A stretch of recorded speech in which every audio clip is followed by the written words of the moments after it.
Hey, I'm Alice with Scrap Happy, and I just had the most amazing interview with Stacy Julian.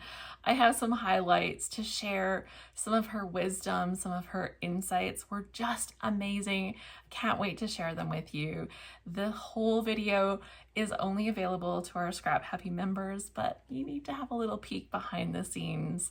And it was just so good. So here you go.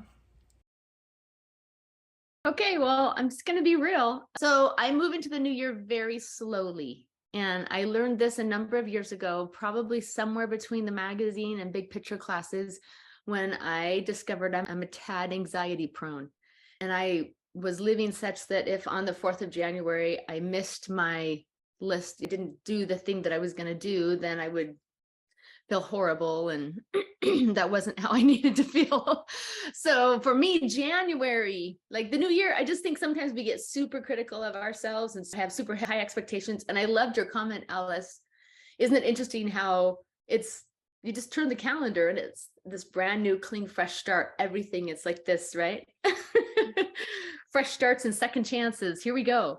I just was reading this article. I can't remember where. I don't know if it was the minimalist guy or the other guy. I get too many emails, but that technically we can create this anytime, any day. We can wake up any day and decide that it's a fresh start. It's very difficult to do with our human brains, but I have decided that the month of January is the new year. So I take the whole month. Like, I don't have a word yet.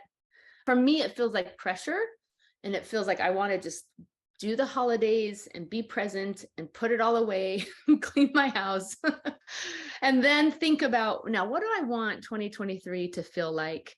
And I like that word, what I want it to feel like. And so that's how I approach the new year, just, so I give myself a whole month.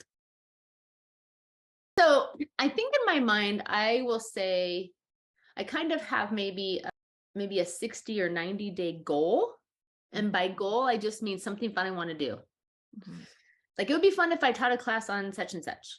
And then I write that down, and I don't put a date to it. I just write it down, because I feel like the minute I write it down and it might be fun, then I feel like my brain will just automatically start working on it. You know what I mean? To the point where then I'm like in the shower or I'm on a walk and I'm like, all right, that's cool. We should put a date to that. And then I put a date to it. This is kind of more work related stuff. Then once there's a date, that's where I feel like my brain really shifts into high gear and it can start to, do things. And then I think one thing I'm pretty good at is protecting that plan. And it's not easy to do. And I've practiced for a long time. For me, it's very easy to let someone else's plans or needs or whatever take precedent. And I'm pretty good at saying, I love you, but no. Like, you know what I mean? I've already planned this thing. And so once I've given something a date, then I sort of back it out a little bit, and not even really on paper so much until it's like within, a month, you know what I mean? But I protect it. And so if someone's like, hey, let's do such and such this weekend, I'm like, oh, I can't do it that weekend. And they'll be like, why? And I'll be like, I have plans. They don't have to know what the plans are. You know what I mean? But I need to honor my own plans like I would honor someone else's plans. So in terms of finishing, let's talk about like different kinds of finishing, like finishing scrapbook projects. Sure. That's really hard for me. I like to do these seasonal bigger projects, and like there's 2 out of the 4 last year that are done. But that's okay. I've started them. I have one to show you that I love, and it's awesome, and I'm going to finish it. But I also am not going to beat myself up over it. Like, I just, you can create pressure. Like, I have to finish this to show all the people. No, you don't. You helped them start something. Maybe they, so I just think you can let yourself off the hook a lot of the time and be like you showed us this morning. You can be vulnerable, and people are going to be like, oh yeah, she's like me. I totally get that. That doesn't change my value or my worth or any of the other stuff that we like to connect to not finishing or whatever it is. I can take you back to grade 5 when I didn't finish my string art project, you guys. It's been a long, long term. So when you guys actually see me finish something, be like, holy crap, she got that done. But I think that I had to find a way to allow myself to enjoy the part that I did and give myself credit for the part that I did. So maybe I didn't do the whole project, but look what I did do. And Mhm. I think that there's so many things happening in our lives that when I don't finish this one thing over here, obviously it wasn't the most important thing to me at the Mhm. time. And I'm not dogging on chronology, but chronology is a way of organizing things. Chronology is not a story. I want to think about that. Like chronology is how you put things in order. But I remember years ago, it was a moment for me when I was doing Moonlight Madness. This, you guys, this is 1998, probably, right? And there was this girl, and she was cute and she was skinny. Okay. And she had this beautiful little 3-year-old boy. And she had these scrapbooks with all kinds of, I mean, she was caught up. And I just remember thinking, well, I must want to be that, right? Because, and anyway, I looked at her albums and there was her kid doing everything, eating a popsicle, eating a red vine. I mean, it was just all these pictures.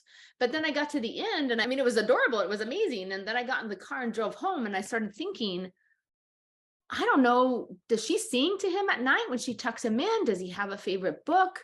You know, does she see things in him that are like his dad? I mean, I just all of a sudden I had these questions that would be the genesis of a story, and it wasn't there. Now, I'm not saying that, I don't want to dog on her, but for me, it was a moment to realize, okay, technically I could be caught up with all the photos and I still might not tell the stories that would matter. I think like it was through what you had said about storytelling, like you had talked about making like a pretty photo album. If you're not adding your stories, you were making a pretty photo album. And there's nothing wrong with that. And I Which has definitely make value. That definitely pages. has value. Yeah. There's definitely pages that are like creative expression and they're a pretty photo album page, but they're not really my stories for my scrapbooks the way that now I think about how I want my scrapbook pages to be. For a while, I was so story focused. Like if I wasn't telling a story, it wasn't worth my time. My friend Deetra actually really helped me see the value in the other pages that I made for fun. And I think that having all of these different ways to kind of express ourselves and tell our stories, and it comes down to appreciating our life, right? Like I think that's what we all want when we're scrapbooking, is we want to appreciate the life that we have and acknowledge the good things that are happening to us. Doesn't she have the best energy and just such inspiring ways of looking at this amazing thing called scrapbooking that we do and how we can really make it meaningful and really mean a lot to us?